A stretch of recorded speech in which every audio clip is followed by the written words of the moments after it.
కాశీ లేదా వారణాసి భారతదేశపు అతి ప్రాచీన నగరాల్లో ఒకటి. దాని హిస్టరీ గురించి పూర్తిగా ఈ వీడియోలో అయితే తెలుసుకుందాం. వీడియోని ఎక్కడ స్కిప్ చేయకుండా అయితే చూడండి. లేట్ చేయకుండా వీడియో అయితే స్టార్ట్ చేద్దాం. కాశీ లేదా వారణాసి భారతదేశపు అతి ప్రాచీన నగరాల్లో ఒకటి. హిందువులకు అత్యంత పవిత్రమైన పుణ్యక్షేత్రం. ఇది ఉత్తరప్రదేశ్ రాష్ట్రంలో అయితే ఉంది. ఇక్కడ ప్రవహించే గంగా నదిలో స్నానం ఆచరిస్తే సర్వ పాపాలు నశించి పునర్జన్మ నుంచి విముక్తి కలుగుతుందని చెప్పి హిందువులైతే నమ్ముతారు. వరుణ, ఆసి అని రెండు నదులు ఈ నగరం వద్ద గంగా నదిలో అయితే కలుస్తాయి. అందుచేత ఈ క్షేత్రాన్ని వారణాసి అని కూడా నామకరణం అయితే ఉంది. కాశీ అనే పదం ప్రకాశించడం లేదా కనిపించడం అనే పదం పాత సంస్కృత పదం కాస్ నుండి ఉద్భవించింది. బ్రిటిష్ వారి వాడకాల్లో వారణాసి బెనారస్ అని మారింది. కాశీలో మరణిస్తే విముక్తి లభిస్తుంది అని హిందువులైతే నమ్ముతారు. ద్వాదశ జ్యోతిర్లింగాల్లో ఒకటైన విశ్వేశ్వర లింగం ఇక్కడ ఉంది. బౌద్ధులకు, జైనులకు కూడా ఇది పుణ్యక్షేత్రం. వారణాసి ప్రపంచంలోనే అవిచ్ఛిన్నంగా జనవాసం ఉన్న నగరాల్లో అత్యంత పురాతనమైనదిగా అని భావిస్తారు. గంగా నది హిందూ మతము, హిందుస్థానీ సంగీతము, పట్టు వస్త్రాల నేత, హిందూ సంస్కృత పండితుల పీఠం ఇవి వారణాసి నగరపు సంస్కృతి చిహ్నాల్లో ప్రముఖంగా స్మరించుకుంటారు. ఇవైతే ఉంటాయి: హరిశ్చంద్రుడు, గౌతమ బుద్ధుడు, వేదవ్యాసుడు, తులసీదాసు, శంకరాచార్యుడు ఇలాంటి ఎందరో మహానుభావులు, పౌరాణిక, చారిత్రక, సాంస్కృతిక ప్రముఖులు వారణాసి నగరం లేదా దాని పరిసర ప్రాంతాల్లో ప్రగాఢమైన అనుబంధం అయితే కలిగి ఉన్నారు. వారణాసికి గంగానది అవలి వైపున రామనగరం ఉంది. వారణాసి సమీపంలో సారనాథ్ బౌద్ధ క్షేత్రం అయితే ఉంది. విశ్వేశ్వరాలయం, అన్నపూర్ణాలయం, విశాలాక్షి ఆలయం, తులసి మానస మందిరం, సంకట మోచనాలయం, కాలభైరవాలయం, దుర్గామాత దేవాలయం, భారత మాత మందిరం ఇలాంటివి చాలా అయితే ఉన్నాయి. కాశీ హిందూ విశ్వవిద్యాలయం ఇక్కడి ప్రస్తుత విశ్వ విద్యా స్థానంలో ముఖ్యమైనది. వారణాసి మందిరాల నగరం, దేశపు ఆధ్యాత్మిక రాజధాని, దీపాల నగరం, విద్యానగరం, సంస్కృత రాజధాని వంటి వర్ణాలతో కొన్ని సందర్భాలలో అయితే చెప్పబడింది. అమెరికన్ రచయిత మార్క్ ట్వేన్ ఇలా అయితే వ్రాసాడు: బెనారస్ నగరం చరిత్ర కంటే పురాతనమైంది, సాంప్రదాయం కంటే పురాతనమైంది, గాథాల కంటే ముందుంది. వీటన్నిటిలో కలిపి బెనారస్ నగరం కంటే తర్వాతనే అవుతాయని రచించడం అయితే జరిగింది. వారణాసి గురించి తెలుసుకుందాం. గంగా నదితో రెండు చిన్న నదులు వరుణ, అస్సి అనే రెండు నదుల సంగమాల మధ్య ఉన్నందున వారణాసి అనే పేరు వచ్చిందని ఒక అభిప్రాయం.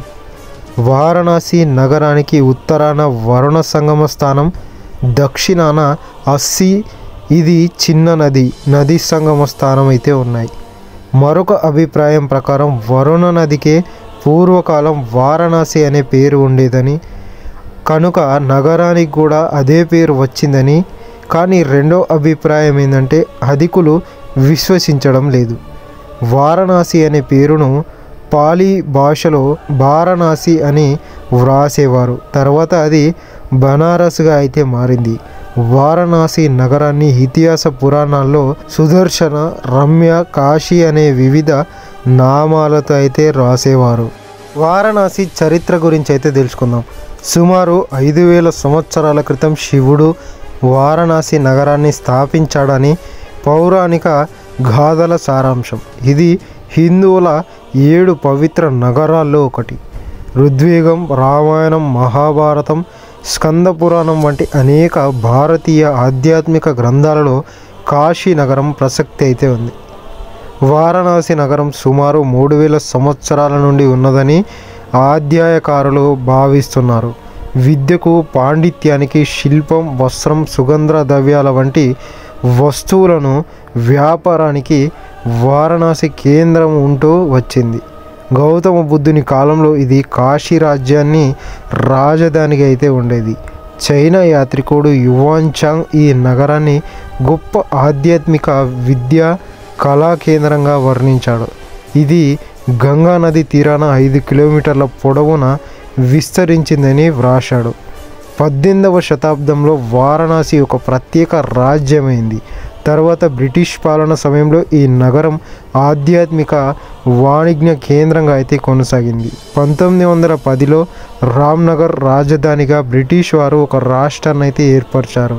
కానీ ఆ రాష్ట్రానికి వారణాసి నగరం పైన మాత్రమే పాలనాధికారం అయితే లేదు. ఆ వంశానికి చెందిన కాశీ నరేష్ మహారాజ్ ఇప్పటికీ రామ్నగర్ కోటలోనే అయితే నివసిస్తున్నాడు. పురాణ కథనాలు. కాశీ శివస్థాపితమని పురాణ కథలు అయితే చెప్తున్నాయి.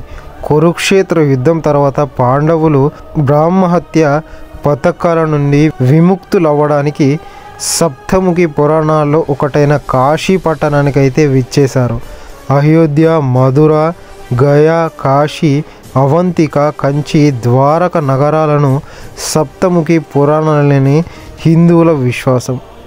ఆరంభకాల పురాతత్వ పరిశోధనలు వారణాసి పరిసర ప్రాంతాల్లో 11-12వ శతాబ్దాలలో నివాసాలైతే ఆరంభమయ్యాయని తెలియజేస్తున్నాయి.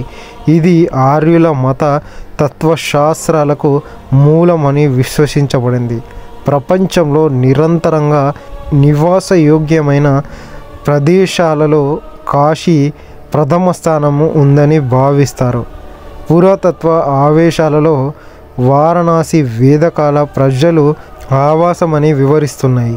కానీ పట్టణం గురించి ప్రథమంగా అథర్వణ వేదంలో రచించబడింది. అథర్వణ వేదం సుమారుగా వేదకాల ప్రజలు ఇక్కడ నివసించారని భావిస్తున్న సమయానికైతే సరిపోతున్నాయి. ఈ ప్రాంతంలో స్థానికులు నివసించారని చెప్పడానికి తగిన ఆధారాలు లభిస్తున్నాయి. 8వ శతాబ్దంలో 23వ జైన గురువు ఆరంభకాల తీర్థ గురువు అయిన పార్శ్వనాథుని జన్మస్థలం వారణాసి అనడానికి ఆధారాలు అయితే లభిస్తున్నాయి. వారణాసి యొక్క సంస్కృతి. వారణాసి సమకాలీన జనజీవనం తక్కిన నగరాల వలనే ఉంటుంది. అయితే వారణాసికి హిందూ మతంలో ఉన్న ప్రాధాన్యత వలన ఇక్కడ గంగా నది, స్నానఘట్టాలు, దేవాలయాలు, హిందూ మత సంస్థలు సంస్కృతి చిహ్నాలుగా ప్రముఖంగా అయితే ప్రచురించబడ్డాయి. అంతేకాకుండా పట్టు చీరల నేత, హిందూ ముస్లిం సహజీవనం, మత కలహాలు కూడా హిందూస్థానీ సంగీతం, ఘరానా, పెద్ద సంఖ్యలో వచ్చే పర్యాటకులు నగర జీవనంలో ప్రముఖంగా కనిపించే అంశాలు. గంగా నది తీరాన పాత నగరంలో ఇండ్లు, ఆలయాలు, దుకాణాలు ఇరుకుగానే ఉంటాయి. అధిక జనాభా నగరంలో ఇతర ప్రాంతాలను అయితే నివసిస్తున్నారు. గంగా నది. వారణాసి హిందూ మతంలో ఉన్న ప్రాముఖ్యత వలన ఈ రెండిటికి అవినాభావమైన సంబంధం అయితే ఉంది. ప్రధానమైన విశ్వేశ్వరాలయం, మరెన్నో ఆలయాలు గంగా నది ఒడ్డునైతే ఉన్నాయి. అనేక స్నానఘట్టాలు గంగా నది ఒడ్డునైతే ఉన్నాయి. గంగా నదిలో స్నానం కాశీ యాత్రలో అతి ముఖ్యమైన అంశం. ఈ మతపరమైన అంశాలే కాకుండా నీటి వనరుగా కూడా ఇది చాలా ప్రాముఖ్యత అయితే కలిగి ఉంది. తులసి ఘాట్. తులసి ఘాట్ వద్ద తులసీదాసు తులసి రామాయణాన్ని రచించాడని ఇక్కడ వాళ్ళైతే నమ్ముతారు. మణికర్ణిక ఘట్టం ఎంతో పావనమైందిగా హిందువులు భావించారు. ఒక గాథ ప్రకారం శివుని సమక్షంలో విష్ణువు ఇక్కడ తన సుదర్శన చక్రంతో ఒక గోతినైతే తవ్వాడు. దానిని ఒక స్వేదంతో నింపుతాడని విష్ణువు చెవి కుండలం మణికర్ణిక అందులో పడింది. మరొక కథ ప్రకారం పార్వతీదేవి తన చెవి పొగు ఇక్కడ దాచిపెట్టి దానిని వెతకమని శివుడినైతే కోరింది. దానికోసం వెతుకుతూ ఇక్కడే శివుడు ఉండిపోవడం వల్ల అతడు దేశద్రిమ్మరి కాడని పార్వతి ఆలోచన అంట. ఇక్కడ దహనమైన శరీరం తాలూకా ఆత్మకు శివుడు స్వయంగా మణికర్ణిక కనిపించిందేమోనని అడుగుతాడంట. వారణాసి ఎందుకు శక్తివంతమైందో చూద్దాం. వారణాసి, కాశీ భూమి యుగయుగాలుగా హిందువులకు అంతిమ తీర్థయాత్ర స్థలం. వారణాసి భూమిపై మరణించే వరం పొందిన వ్యక్తి జనన మరియు పునర్జన్మ చక్ర నుండి మోక్షం మరియు విముక్తి పొందుతాడని హిందువులైతే నమ్ముతారు. శివుడు మరియు పార్వతి నివాసం వారణాసి యొక్క మూలాలు ఇంకా తెలియవు. వారణాసి మరణాల నగరమని ఎందుకంటారు? ఇక్కడ దహనం చేయబడిన వారికి మోక్షమైతే లభిస్తుందని, అంటే మరణ పునర్జన్మల చక్రం నుండి విముక్తి లభిస్తుందని, ఆత్మ నేరుగా స్వర్గానికైతే ప్రయాణిస్తుందని హిందువులు నమ్ముతారు. అందుకే వారణాసిలో మరణం జరుపుకోవాల్సిన విషయం. మరియు హిందువులు భారతదేశం నలుమూలల నుండి మరియు ప్రపంచ నలుమూలల నుండి తమ ప్రియమైన వారిని ఇక్కడ దహనం చేయడానికైతే వస్తూ ఉంటారు. కాశీ మరియు వారణాసి మధ్య తేడా ఏమిటి? కాశీ అనేది నగరం యొక్క పురాతన మరియు ఆధ్యాత్మిక పేరు, అంటే వెలుగు నగరం అని అర్థమైతే వస్తుంది. మరియు అది ఆ ప్రదేశం యొక్క ఆత్మ మరియు దైవిక సారాన్ని సూచిస్తుంది. వారణాసి అనేది నగరం యొక్క అధికారిక మరియు భౌగోళిక పేరు. ఇది దాని పవిత్ర సరిహద్దునైతే గుర్తించే 2 నదులు వరుణ మరియు అస్సి నుండి అయితే వచ్చింది. Thank you for watching this video. మరొక మంచి వీడియోతో మళ్ళీ కలుద్దాం.